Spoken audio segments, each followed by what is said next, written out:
My religion, not yours. My way, not yours. I'm here. I'm not going anywhere. Get used to me. I know that there's an FBI agent in London that has a case on me. So this is me, a British Muslim, in the heart of the Christian church, and they're making space for me.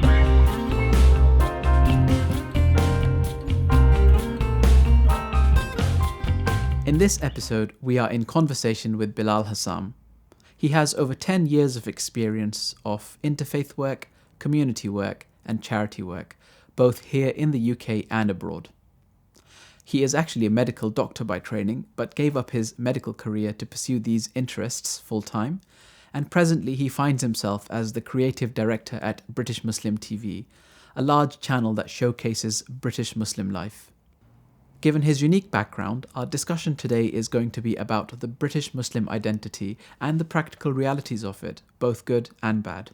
Assalamu alaikum, Dr. Bilal Hassam. Alaikum salam. Thank you very much for joining us today. Can you just tell us a bit about yourself? Yeah, so long story short, I was a student activist. I sort of came into myself at university and became involved in the Islamic Society on campus, and that sort of springboarded me into a whole bunch of national and then eventually international work. And being a medical student, you're around campus for a long time, so you end up in positions of leadership.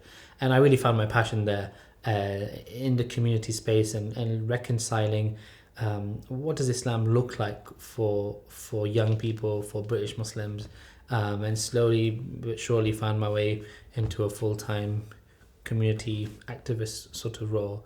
And somehow or another, from studying all sorts of biology and chemistry and physiology in medical school, now I'm making TV programs and shooting videos. So the focus of our discussion today really is going to be around the lives of British Muslims, particularly young British Muslims here in the UK. And the first question really I want to ask you is, where would you call home and why? I think it's a great question, and I think there's different ways you can answer it. My default is to go to that spiritual compass inside, where we always find ourselves searching for home and for stability of some sort, but we'll never find it. That's the nature of human beings, that's the nature of the world, and that's precisely to direct you towards Allah. But at the same time, you grow where you're planted, and as the song goes, wherever I lay my hat, that's my home. And alhamdulillah, I feel, because I guess I have a blend of backgrounds in me, I feel very comfortable, rooted wherever I am. I just want to ask you a more direct question. Do you identify yourself as British? Yeah, I have no problem with that. Does that at all affect your identity as a Muslim? We get the interplay between religion and culture. It's so wrong on so many levels. For me, the person who encapsulated it best is an American scholar, Dr. Omar Abdullah, and he writes in his paper, Islam and the Cultural Imperative, he says, Islam is like a crystal clear flowing river whose waters are sweet and pure and life-giving, but have no colour of their own. Instead, it takes on the colour of the bedrock it flows above. So in Mali, Islam looks African. In China, Islam looks Chinese. And religion doesn't exist in a vacuum. Religion exists in a cultural context, right? So it's painted by the culture. So if you go to Morocco, Islam, the food is Moroccan, the dress is Moroccan, the style of recitation is Moroccan, and the architecture is Moroccan. It's authentically Moroccan and it's authentically Muslim. You go to Turkey, it's a complete different experience. I just came back from West Africa, complete different flex, right? And it's all authentic. You don't question that there. A lot of us feel like Islam belongs in Pakistan and it belongs in the Middle East, right? Why? Why is it that we have no problem identifying a shalwar kameez with Islam, but a three-piece suit is something that's an anathema? Why? Islam is very explicitly a universal tradition for all people and for all times, and unity in that is not uniformity. And Islam, the Prophet ﷺ said, إِنَّمَا بُعِثْتُ لِأُتَمِّمَ مَكَارِمَ الْأَخْلَاقِ, that I have only been sent to perfect noble character. So in that is this understanding that beauty and nobility is part of every culture, of every people. And as Muslims, we would posit that Islam is the perfection. Islam offers the perfection of all these different cultures, but not to conform to one standard, but rather to be blossoming in difference and diversity. Look, Bilal, some people in Britain view being British or being Muslim as a dichotomy. Do you see that? So wherever Islam went, it was indigenized. It became part and parcel of the tapestry of the very fabric of those cultures, right? And the problem is that a lot of new Muslims face this crisis, right? You see a new Muslim, Brother Dave, And 6 months, half a year after he's become Muslim, he's wearing a shalwar kameez, he's eating biryani, and he's talking with Indian accent. He's like, I'm Muslim, bruv. It's like, what happened to you, Dave? Do you know what I mean? Like, and that's not Islam. Like, okay, that's a one cultural expression of Islam. But wherever you go in the world, you don't see a bunch of Arabs running Islam in India or Pakistan or Indonesia. It's Arabs. It's Arabs in Arabia. It's Indians in India. It's Turks in Turkey. And in England, in Britain, it's going to be British people. But what does it mean to be British? Well, that's a whole mash-up question itself. Take the religion out of it. What does it mean to be British? I'm British. Like, I got a British passport. This is my home. But I was, my mother was born in South Africa. My father was born in Malawi in East Africa. My grandparents are from India. My second language is French. My favorite food is Italian. My favorite city is Istanbul. Go figure. That's what it means to be British today. So when you come back to that analogy, you have the water, right? So Islam is this water. It's not concerned with form. It's principle, it's ethics, it's values, and it takes on the shape of the container in which it's put in. So in Britain, it's British. What does that mean? Well, that's a conversation. There's not one answer. And that British Muslim TV, that's the very conversation which we're platforming and we're having and we're opening up. So Bilal, you're saying to me that you're British, okay? But the average person on the street, they might see you and think, you know what, this man's not British, he's Indian. How would you respond to that? Well, the Prophet ﷺ, one of a forgotten sunnah is that when people asked him a question, he often responded with the question, right? It's really brilliant. It's about reframing the question. And so often Muslims are asked this question, are you British, are you Asian, where's your loyalty, who do you support, Pakistan or England? So I think a lot of people have this question perhaps on their mind, on their tongues, but where did that question come from? The average British person is not thinking about their British identity or their English identity. They just go about living their lives, So I think we need to be very cognizant of where that question is coming from, firstly, right? And there's agendas behind that. And the reality is that there's a lot wider, sometimes malicious forces at play which seek to divide peoples.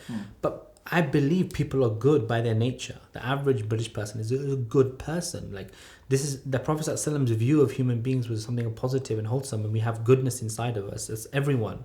If you're a human being, you have goodness inside of you, and you have prophetic, angelic potential inside of you.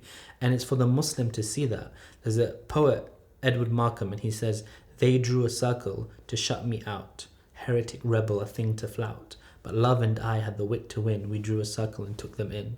And that for me is Islam. That no matter what, people are going to project all this hate and animosity and question your loyalty. First thing I'm going to say is, you want a biscuit, mate, And I'm of South Asian extraction.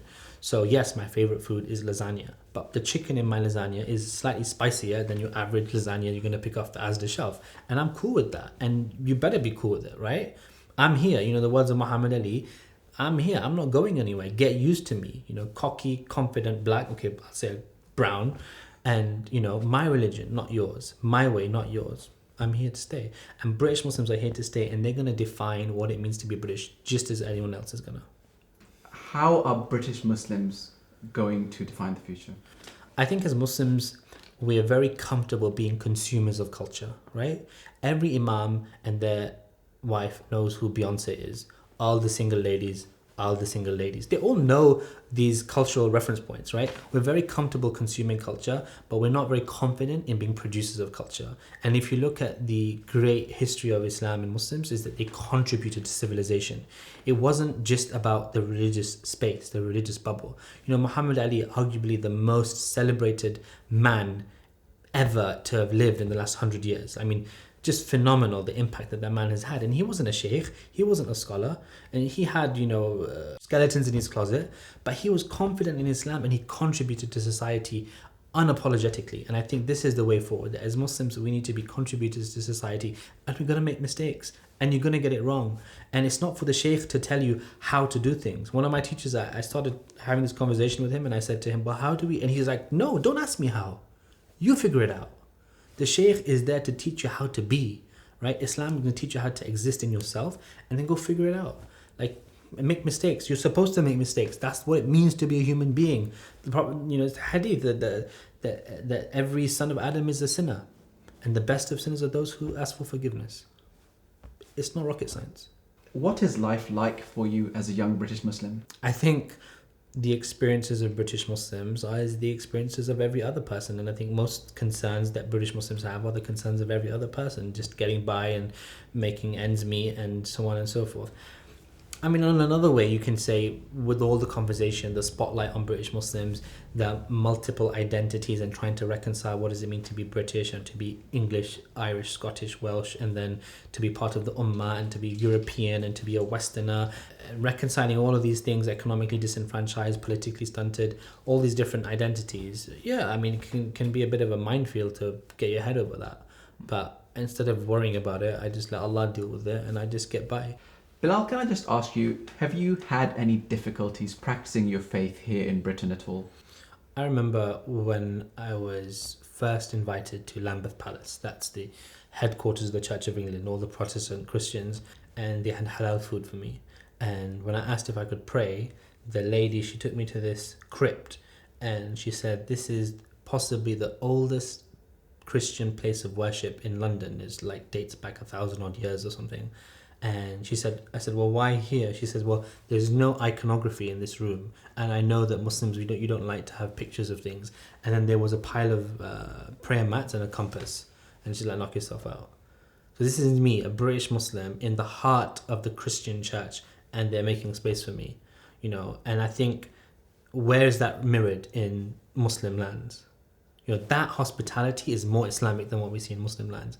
But I know, and I'm not speaking on behalf of other people who have suffered tribulation and discrimination, and there's a lot of things that our country gets terribly wrong, and we need to speak out against it. And I've personally experienced some very discriminatory things, but I've traveled the world, mashallah, and I know being in Britain is one of the best places to be Muslim and to practice our faith and to even call people to Islam, to organize, and I think it's very easy to forget that as much as there's a lot of things in this country, especially from a government level, that is done wrong and is done injustice and continues to do injustices, but there's a lot of good things here, and there's a lot of barakah and blessings in the kindness of people and their hearts, and I think we should be grateful for that. People have this impression that young Muslim Britons have a lot of resentment towards wider society.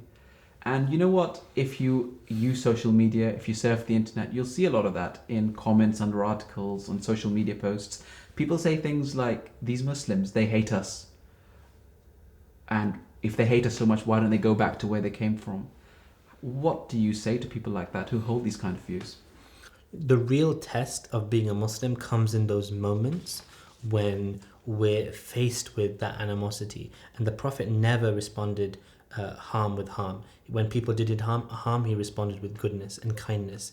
And I was taught that as you learn Islam and as you grow as a Muslim, you should be more kind in your words, more soft in your words, more open, more lenient, more welcoming of people. If you're becoming harder and you're becoming crueler and you're becoming more upset of things, you're not learning Islam. Simple as that.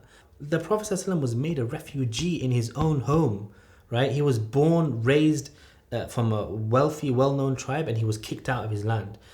Literally had to slip out under night. And he still, when he left Mecca, he made this plea and this dua to Mecca that I love you, Mecca, and had your people not chased me out, I would never have left you, Mecca. He yearned to help those people, his people. And I think we need to start feeling that we belong here. This is our home, and we have a sense of responsibility to the people in this land. And Allah subhanahu wa ta'ala is not going to ask us to account for what happened in Aleppo or what happened in... Because what can we do about that in reality? What can we do about these war zones? What we can do is about your next door neighbor. What we can do is how we respond, how we contribute into our schools and our hospitals. And I got a call from Guide Dogs for the Blind, one of the biggest charities helping blind people. And they're concerned about Muslim businesses that turn away blind people, Muslim restaurants, Muslim taxi drivers, Muslim takeaways that don't let blind people come in with their dogs because they say it's against Islam. You know, there's these... I mean, it's tragic, you know, we're turning away blind people and they ask, and they say, no, we understand, how can we help? Can we create a campaign? Can you work with us to reach out to those businesses and explain to them what guide dogs are there for, etc. You know, we've got a lot of work to do as Muslims, and we need to stop pointing fingers, and we need to start being actors of our own lives and taking responsibility of what we can do and make a difference in our own spaces. Can you understand or comment on the mindset of those young British Muslims who feel the need to go out to places like Syria to live in a so-called Islamic caliphate, or even worse, participate militarily for the so-called Islamic State in Syria? Again, I have a problem with your question. Why should I know? I mean, I can answer in one way, but in another sense, like, I don't know per se. And this conversation has become so toxic that unless I put out 101 different disclaimers, I'm gonna end up in a cell somewhere. And it sounds like a small thing, but what happens to this conversation of extremism and radicalization? That the people who are most vested in the conversation, the people who have the answers, they can't speak freely, and it's all shoved under the carpet. And that's a direct result of our government's policies on these issues. I think the lived reality of the overwhelming majority of British Muslims is that they do not speak to people who have extremist ideas. They do not meet people who are terrorists. This is not part of a conversation that any Muslim is having on a natural way. It's something that a conversation is projected on us completely. And it's very clear that the people who end up in those places know very little about Islam. And there was an MI5 report, I think in 2007-8, a leaked report which literally said the words, a grounding in Islam is protective against terrorism. So where extremism happens, where extremism festers, is where community fails. It's when people fall off the grid and fall between the cracks. And wherever there's community, you're not going to find people indulged in those sort of thoughts. And I think the reality is that we have a broken society in many ways. And the Muslim community has a lot of internal issues and cracks, and people fall through those cracks. Our masjids need a lot of reform. We're failing in so many different ways. That provision for young people, issues of domestic violence, sexual violence, and the people who are most qualified to deal with it are the Muslim community. And we need to empower community, because if we're empowering communities, we're actually protecting people from extremism. And when we're undermining communities, we're undermining community leaders, we're actually playing into the hands of terrorists. And there is no masjid, there's no imam who's standing there on a Friday and telling people to go blow and kill themselves. It's a minefield of a conversation, and all I know is that we're not getting the right answers right now. Bilal, someone like you who is so positively engaged with society and is at the forefront really of the Muslim effort here in Britain, I was very surprised to find out that you are on a no-fly list. Do you want to just share your experience of that with us? What exactly happened? In 2010, I went to the United States via Canada. I was held in Canada for almost a month against my will. I was questioned, I was followed, I was interrogated, and it reached diplomatic levels. I tried my best to sort it out. And this is part of the reality of the British Muslim experience, that you're going to try and do a bit of good, and you're going to suffer discrimination, and you're going to be followed, and you're going to be interrogated, and you're going to have all sorts of troubles. And in one sense, there's a genuine injustice, and no one has apologized. I had suffered loss of income, and have you seen The Terminal? Tom Hanks film? Do you remember that thing? Yeah. Literally, that what happened to me. I was literally living in Toronto Pearson Airport, right? And I had to keep hush about it, because they said that if I was to go public with the media back then, I literally wrote this crazy press release, right? And it ended in the notes of the press release. It was like, Bilal Hassam can be found between check-in aisles 18 and 19 in Toronto Pearson Airport. That was literally where I camped every day. And but they said if I put that press release out, I would forever be associated as a potential terror suspect, right? So instead, I was advised by legal people to pursue the quiet diplomatic route. And it's been 6 years, and I've sat in the house of the United States ambassador, and they still haven't been able to sort it out. I've brought Muslim scholars to the ambassador's house to meet them, and yet I'm still banned from America. So are you still on the no-fly list? I'm still on the no-fly list. I'm actually banned from Canada as well, I think. Do you know why this is? Why are you banned? I was told it would be a breach of national security interest to disclose the reason of my being on the list. So I don't know why I'm on the no-fly list. It's all confidential and hidden. I know that there's an FBI agent in London that has a case on me, and they've discussed me in these private meetings, and the conclusion is I'm still banned. Go figure. This is bizarre. Yeah, I mean, but it just goes to show. And a lot of my friends turn around and say to me, "Well, look, Bilal, you're the peace and love guy. You're the interfaith guy. You're the one who's outreaching, and look how they treat you." And they're the point there. The world's a big place, and yeah, Americans miss out on me. So following on from that, do you think there's anything problematic in the way that Western governments are dealing with this terror threat at the moment? I think it's really important to understand that whilst I experience an injustice and I would really seek whatever legal recourse I can, I've tried, I've failed. At the same time, like, this is not even an ounce of what other Muslims have experienced.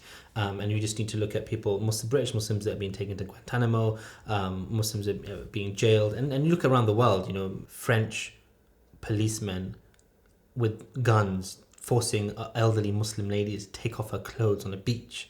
I think it's very clear there is something very wrong in the way Western governments understand and relate to Islam and Muslims. That's very clear. It's clear that the people that they're speaking to, who are advising them on these issues, they end up with someone like myself and other Muslims being on no-fly lists. Yusuf Islam, Cat Stevens, singer-songwriter, was banned from America for a year or two. If that's the outcome of the advice that they're getting, something's clearly wrong. I mean, I was 22 when I was put on the no-fly list. Like, it's crazy. I mean, why are young people being penalized like that? I've not been to an airport except that I have the most humiliating experience. And I know that I don't experience even 1% of what other Muslims, Babar Ahmed, there's Muslims who have been locked up for years without being charged. There's something really twisted. And Muslims are here in Britain. Muslims are here in Europe. We're not in Britain. We're of Britain, right? And we're not going anywhere. And I think my advice to Muslims is buckle up, because I think it's going to get harder. And I think our mettle is going to be tested. And as we've said before, the Prophet always responded when there was injustice, he sought to correct it. And when he was presented with harm, he responded with goodness. And that's what we have to do, keep doing. And inshallah, history is in good hands and the future is in good hands. Well, Bilal, that was a very interesting discussion and really a lot of food for thought for us. Thank you very much for participating. Thanks a lot. Most welcome. Thank you.